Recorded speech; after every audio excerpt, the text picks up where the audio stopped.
welcome back to the DeCesare Group Podcast. I'm your host, Jim DeCesare. Today we're talking about a veterans facility that's been a long time coming, the Robert E. Spiller Bowling Green Veterans Center. The 80,000 square foot single-story skilled nursing facility is located on approximately 25 acres in the Bowling Green Intermodal Transpark. The center features 60 private suites and private baths and will feature 24/7 skilled nursing care exclusively for Kentucky veterans. My guest today is the administrator of the Veterans Center, Glasgow native Jason Gumm, with nearly 3 decades of nursing home management experience before receiving this appointment, which he calls an honor and a blessing. And we're honored to have him on the DeCesare Group Podcast. Here's my conversation with Jason Gumm. Jason, welcome to the DeCesare Group Podcast. Jim, thank you so much for having me. It's an honor to be here, and just glad to get an opportunity to talk about the Robert E. Spiller Bowling Green Veterans Center. Yeah, that's been a long time in the making, and we'll get to that in a moment. But, you know, congratulations, first of all, on the center. And give us the latest updates on when it'll open, when you'll begin admitting veterans, and all that good stuff. Absolutely. It's an exciting time for us for sure. We're kind of targeting the end of August for our first veteran admission. I know a lot of people have been anxiously awaiting that, so it's nice to be to that goal. And then, you know, we're in the phase of they're finishing up a few construction corrections that need to be done. The punch list. Yes, yes. And then we're hiring people, so that's a big focus. Obviously, we'll do that in phases as we add additional veterans. So, but right now, just trying to get that core group together. So, how many folks will be employed there at the Veterans Center? Well, it's a lot of people are surprised when I say right now we have 41 employees, full-time employees, and if we're full, meaning we have the capacity for 60 veterans. If we're full, we would have about 125 employees. Okay, basically 2 employees for each veteran. That's pretty awesome. The staffing models that the state veteran homes employ is just, it's not what you see in the private sector. It's just a different level of quality of care, and we definitely have more people and more ratios. So yeah. So is this your? I know you've been an administrator for nursing homes for how long now? Well, actually 30 years. It's hard to believe, but it's definitely been. It's been what I was meant to be. It's my God made me to serve others. And, you know my family, you know my background, so you know that, you know, that's always been in my blood. It's always been my family's thing is to have that faith-honoring service, and that's what drives me. And that, and just, you know, the opportunity for doing that with veterans is just it's just such an honor.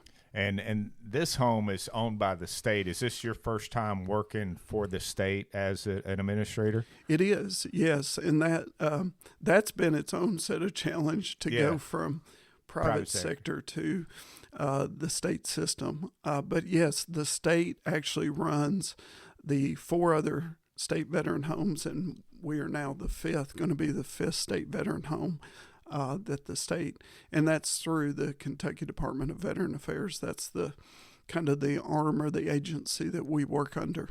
Yeah, and the other, I know, is there one in Hanson? There's one in Hanson over by Madisonville. Yeah. And then where are the other 3? Do you know? Yes, I'm going to put you on the spot here. No, not at all. Radcliffe. Okay. So it's actually right up there next to Fort Knox, to where you first go in Fort Knox. And then we've got the one in Wilmore, which is actually the largest. It's Thompson Hood. So Wilmore up near Lexington, Harrodsburg area. Yeah. And then you have Eastern Kentucky, which is over in Hazard. I got you. Yeah. And I know your family has a little familiarity with the one in Williamsburg. That is the one in Wilmore. Wilmore. I'm sorry. Yeah. It's actually, the company Alliance Corporation's on the plaque there, so was part of that. So that was really neat. And for our listeners, Jason's family owns Alliance Corporation, or his father started it, and so that was a big project for them back in the day to get that. It was a huge project. Yeah, I think it's 2 or 3 stories and over 200 beds, So this new facility, is there enough room on the property for expansion in the future? There is. That is one of the great things about the layout. So we have a community building, and then we have neighborhoods. And the community building actually was built to be able to support an additional expansion, either 30 or 60 extra beds. So there's room to have additional beds. We're hoping that the demand shows that shows everything that we've been saying, and that is that the need is there. And I know I'm getting a little off script here, but explain to our listeners about the future growth for nursing homes, assisted living facilities, because we're getting ready to get into a period where we're going to have a bunch of older people. Yes. So, and can you talk about what the expectations are, say, over the next 10, 15, 20 years on what that aged population is going to look like? That's been something that's been talked about in our industry for many years, is just the aging population, this big wave of baby boomers that are going to be presented into that age group, and that it's going to totally transform. And we've already seen that a little bit, but even more so, I think the demand for those services is going to increase. That's one of the more difficult things when you get into the continuum of care and you look at independent living, assisted living, long-term care, and you've got long-term care has a certificate of need process. Yeah. The other ones don't. And so you've got, where assisted living, hey, if you got the money and you got the land and you want to put it out there and try to run it, you have the capabilities. But with the certificate of need and with long-term care, you and I have talked about this. I know you're very familiar with that whole thing, but you've got so many Medicaid dollars that are tied into those long-term care facilities that it impacts that overall Medicaid state budget when you start talking about adding beds. So, but with that said, there's going to be a point where the demand, again, if the demand happens and there's a need for those beds, then the need's going to push that, and it's going to, you're going to have new beds. And you talked about the boomers, of course, and Gen X is right on their heels. I mean, the oldest, I'm one of the older Gen X, and I'm 60. So you're going to start seeing more of those individuals as well. You are, and of course, depending upon their health and what they've invested in their health all the years, that's one thing. In some populations, in some groups, you see people accessing that care a whole lot earlier because maybe they didn't take care of themselves. Maybe they've got addictions. Maybe they've got mental health issues. There's all of that impacts when they're going to access that care, obviously. All right, I'm going to get back on script now. No worries. Let's go back in time a little bit. The history of how this Veteran Center became a reality. It's taken a pretty long time to get to this point. So give us a little update on how all this came about. Absolutely. I think most people credit Colonel Spiller with being the one who started kind of the beat of the drum way back several years ago. I mean, we're talking 15 or more. Oh, yes. I mean, I even saw some people who told me, well, at Rotary, he started this at Rotary, bringing it up, and that dates back to early 2000s or even back, into the before that. But at some point, local leaders took it to the legislature. I know that you may even have some knowledge I don't have. I was there for the first appropriation. Yeah. The first, when we finally got it to where Bowling Green was going to be the location. And it was a fight. I know that as Jody's, and I'm not as familiar with that timeline as you, but I think towards the end of Jody's speakership, and there was a transition there, then there was a hope that could happen, but it didn't at that point. And of course, fast forward, we get to, I think it was 2022, we had the groundbreaking after there was some movement and there were some appropriations that happened. And of course, I definitely don't want to talk about that without acknowledging, I know that Senator Wilson, I know that Michael Meredith, and a bunch of others, and I don't want to leave anybody out, but if I started naming, it would be an endless list of people. But they got it back on track. There was a groundbreaking, and then we had a naming, which was in April of 23. And that's when they decided to name it after Colonel Spiller with his contributions. Now, there was Ray and Betty Biggerstaff was very involved.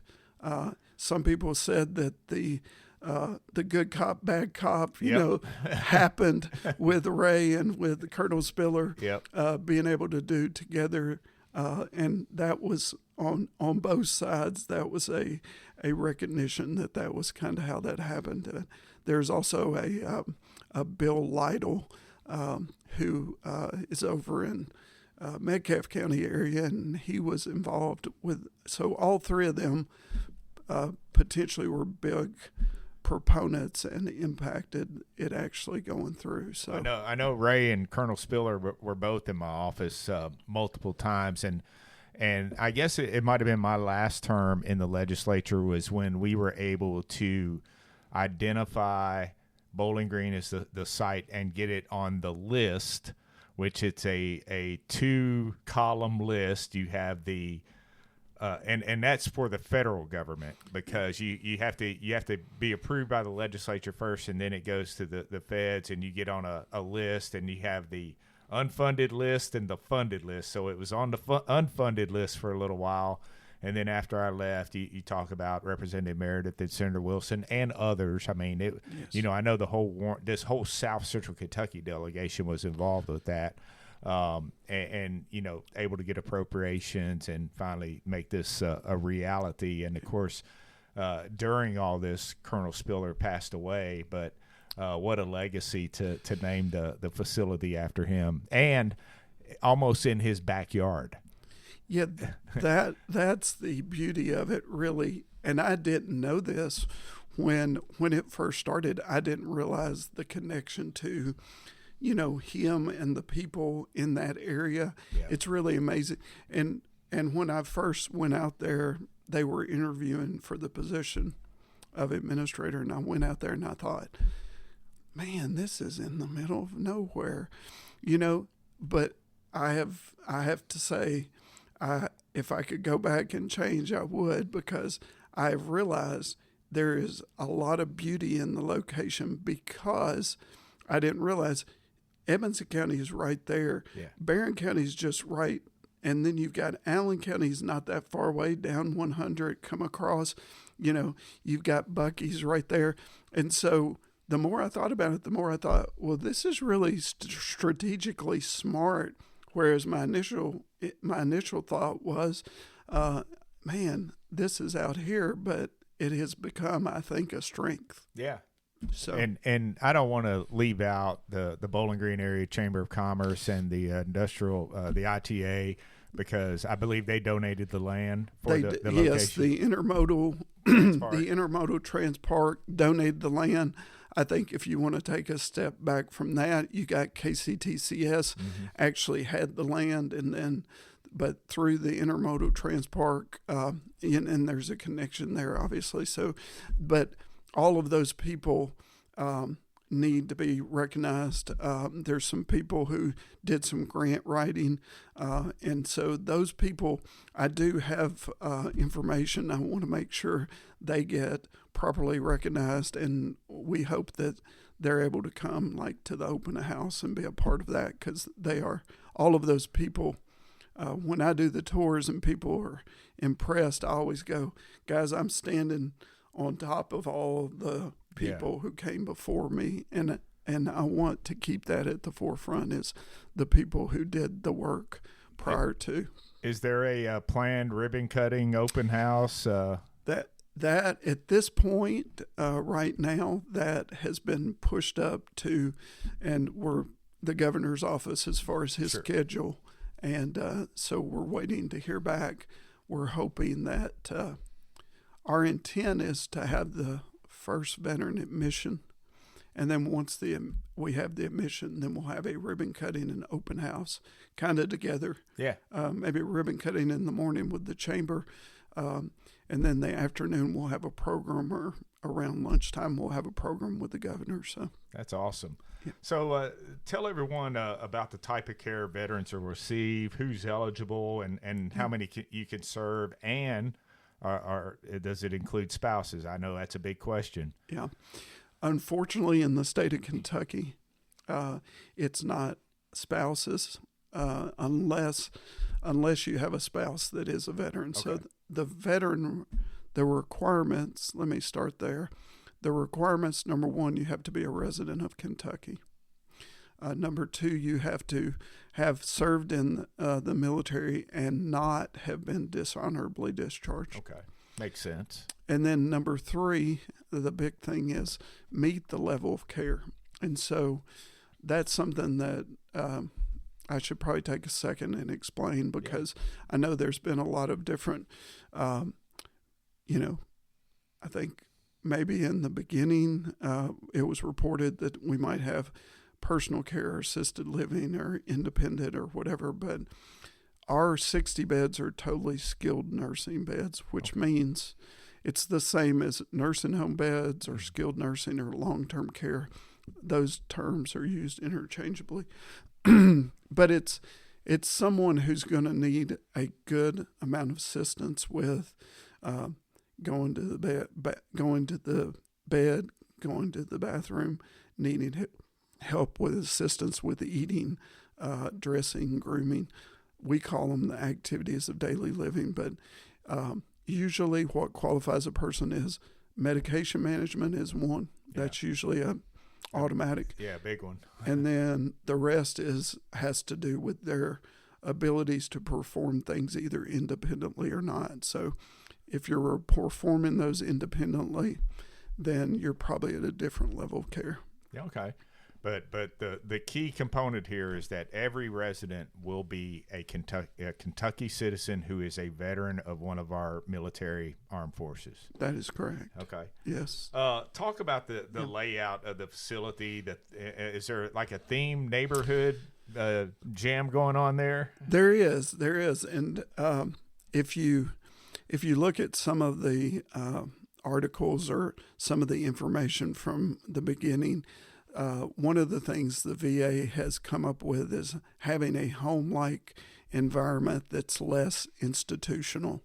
And I think most people, as they get into this area of learning about the level of care, they realize that having that home-like environment is really, it separates you from some of the other long-term care facilities or nursing homes. So what we do is we have 15 beds, and every one of our beds are private rooms, which is nice. You don't have the roommate situation, but each of them it's a private suite with a private bath, and there's 15 rooms in each neighborhood. And so when we got to the point we were doing some final decisions, they said, Jason, you're going to have to choose like the names of your neighborhoods. And I said, well, what are the other buildings? And they said, well, we've got Kennedy and Washington and Grant and Lincoln. And I was like, okay, I get it, presidents, right? And I said, do I have any flexibility? And they said, well, what are you thinking? And I said, well, I mean, Bowling Green, gosh, you got to look at Corvette Lane, right? Yeah. So Corvette Lane is one, Derby Drive, and Bourbon Boulevard, and Bluegrass Way. So our 4 neighborhoods are kind of a Bowling Green, Warren County, yeah, Bowling Green, Warren County, and the Commonwealth's areas. I really. The other neat thing is we tried to do all the artwork is related to that. So we have fireplaces in each of the neighborhoods, and on those fireplaces are pictures of each of the Corvette. Obviously has I think it's a 1956 or 1959 red Corvette. Yeah. And then the plates going down the neighborhood for the room numbers have that same red Corvette. So it's pretty cool. Yeah. Can residents go visit other neighborhoods if they want to get a feel for the other themes? Absolutely, yeah. That bourbon area is going to be popular, isn't it? That is going to be popular. I think there's no bar, right? There, believe it or not, they in the original plans, when it was 90 or 120 beds, they had a sports bar on one side. Okay. Yeah, so it's, I was like, that's... You have room for expansion. That's right. All right. Yeah. So I know we've talked about Colonel Spiller a little bit, but can you talk about, we talked about his involvement, and I know he was extremely involved in this community, him and his wife, Cora Jane. They were like the Energizer bunnies. They were everywhere. I have been so amazed at how much they were involved in. You start checking the boxes of Boys and Girls Club, United Way, Rotary, American Legion. Yes, you got it. I think he played piano and sang and church and everything. I mean, so many. And, one of the wonderful things that have happened through this, I've gotten to meet his son and 3 daughters in this process. And I'm telling you, they are fantastic. They've been fantastic to us, and they've provided us with so much. They literally handed over all of his military memorabilia and said, this is where it deserves to be. Yeah. And so we've got a lot of shadow boxes with uniforms. They had actually a box with all of his ribbons and his awards, and we took that and we displayed it. His daughter had a little picture on the back of his enlistment card. It had every single place he had been, and it was in his handwriting. And so I asked her to send me that. We reproduced it, put it next to his resume, and that's like when you first walk in, you get to see all of his awards and ribbons and everything, and then you get to see where he was stationed, and then all kinds of things. Had a part of a helicopter from Vietnam that had the location and everything. There's just so much there. He was a 30-year Army veteran, Korean and Vietnam War. Once he retired, he came back. He settled on a farm, as you were saying, out in the Smiths Grove area.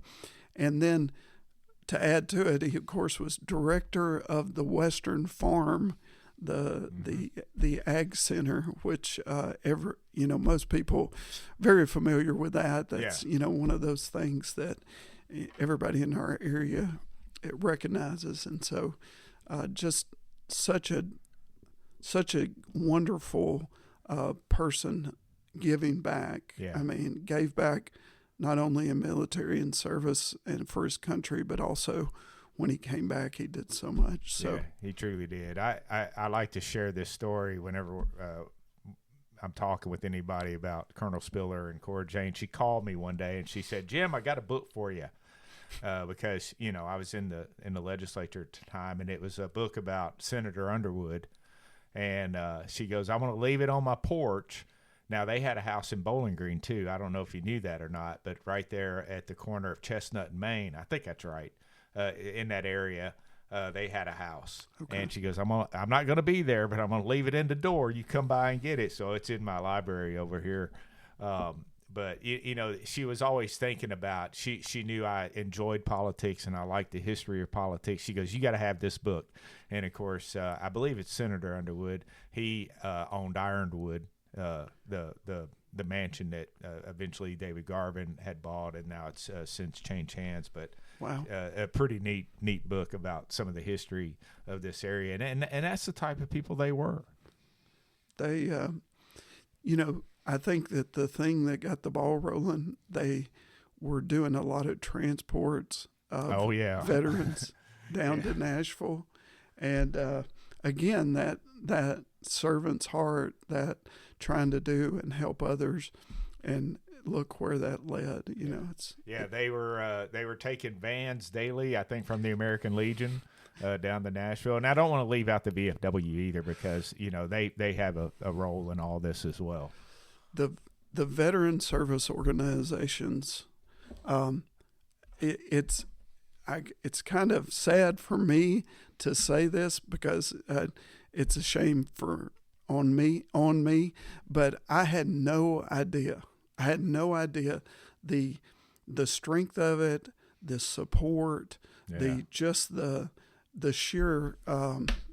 It's just really amazing. Once you get into that and you see, you're just blown away. I'm blown away by the American Legion, the VFW, the AMVETS, the Veterans Alliance. And again, if I start naming, I'm going to leave somebody out, and don't mean to, but there are so many groups. The Women's Auxiliary. There are so many groups that do such important work, and we're lucky to have them. And we have a really strong group here in Bowling Green and Warren County. So what does it mean to you to be able to take on this role as the first administrator for the Robert E. Spiller Bowling Green Veterans Center? Well, to be honest, it's almost like I'm Peach myself every day. But it's very easy. I'll try not to get emotional, because it's very easy to get emotional about it. You get it honest. Yeah, absolutely. But, it feels like that you've been working your life to get to a point, that you've been on this journey to get to a point, and like this is that point, the point of getting to be in a situation where you're taking care of people that have given the ultimate sacrifice, and been willing to give the ultimate sacrifice in what they do. And the other thing is, it gives you time to reflect, like my family, and that was never one of those things necessarily that I was heavily, involved in, but you start looking, and I've got two grandfathers that are World War II veterans, and then I have an uncle who was in Vietnam. He was a medic, and ultimately came back and was coroner in Allen County and ran the ambulance service. And then my father-in-law was in the Air Force. So, it's weird how sometimes something happens in your life, and then it like pulls you into all this stuff that you really was kind of on the outskirts, but then it becomes something you really are proud of. And obviously I'm proud of all my family who've been in the service. So well, you've got a great organization, and you're in the right place at the right time. that's in that life. Yeah. I mean, it really is. And I I'm glad that they picked you when I heard that they chosen you. Of course, I've known you for a while, and your background in this industry, and I'm like, well, that's the perfect choice. So congratulations. Thank you. All right. Before we get out of here, how can veterans get more information? Yeah, absolutely. I'll put a link to the website in the show notes. So. Great. So there's a couple of different avenues. Number one, you can go through the official KDVA, Kentucky Department of Veteran Affairs website, and I'll just give you that. It's veterans.ky.gov, veterans.ky.gov. So that allows you to go, and they have a web page for each center. Mm-hmm. And so you can go on there, get the Robert E. Spiller Veteran Center, and then within that, it has contacts for our admission coordinator. Her name is Deb Gatto. Deb is actually very busy right now, as you can imagine. There's a lot of interest and a lot of people reaching out, which is super. But it gives you on that web page the exact information we need to kind of, if you have a family member that's a veteran, or if you got somebody who needs that level of care or is interested in learning more, then she's going to be the primary contact. And of course, anybody can reach out to me. I'll make the connection and everything, but it's Deb, Deb.Gatto, Gatto, at ky.gov. But the information's on the website. The other thing that's been very positive for us is we do have a Facebook page. So go on the Facebook, friend us. We've got, I think, over 1,000 people now on the Facebook page. Awesome. So that's been really good. And so we send out notifications, like if we have positions open and stuff like that. And then the other thing I don't want to forget to mention is volunteering, because that's another area that a lot of people are interested in. You can go to the KDVA website and get information about that. You can go to our Facebook page, but there's a QR code, which seems to be taking over the world. Everybody absolutely uses those, but there's a QR code that will allow you to pop up a volunteer application. And we've put that on a couple of media outlets that we've been to, and I can send you that. Yeah, if absolutely. you wanted to do please that, send it to us. That would be super. All right, and like I said, I'll put the link to the Robert E. Spiller Bowling Green Veteran Center in the show notes, and you can click that and get all that information that you just talked about. Any final comments?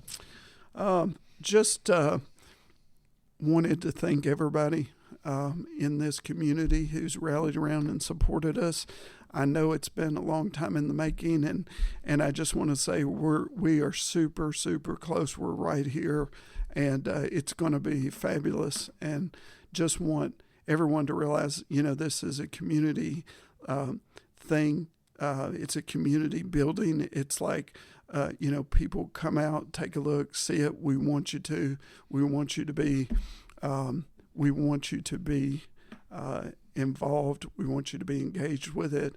It's a super opportunity for us all to give back to those people who've given the most. Well, Jason Gumm, thanks for being on the DeCesare Group Podcast. Thank you so much. Thanks again to Jason Gumm, Administrator for the Robert E. Spiller Bowling Green Veteran Center, for joining us this week on the DeCesare Group Podcast, and thank you for checking us out. If you like what you hear, please share it with a friend, and don't forget to subscribe wherever you listen to podcasts. Leave us a review and share your feedback as well. You can also follow the DeCesare Group across all of our social media platforms: Facebook, Instagram, LinkedIn, X, and YouTube. And you can subscribe to our weekly newsletter, Soki Economic Development and Business News, by going to our website, thedecesaregroup.com. The DeCesare Group Podcast is produced by the DeCesare Group, a public relations and consulting firm based in Bowling Green, Kentucky. Our pro veteran engineer is Justin DeCesare, with content contributions from Brooke Mattingly. The DeCesare Group Podcast is researched by Amy DeCesare. I'm Jim DeCesare, inviting you to join us again next time for the DeCesare Group Podcast.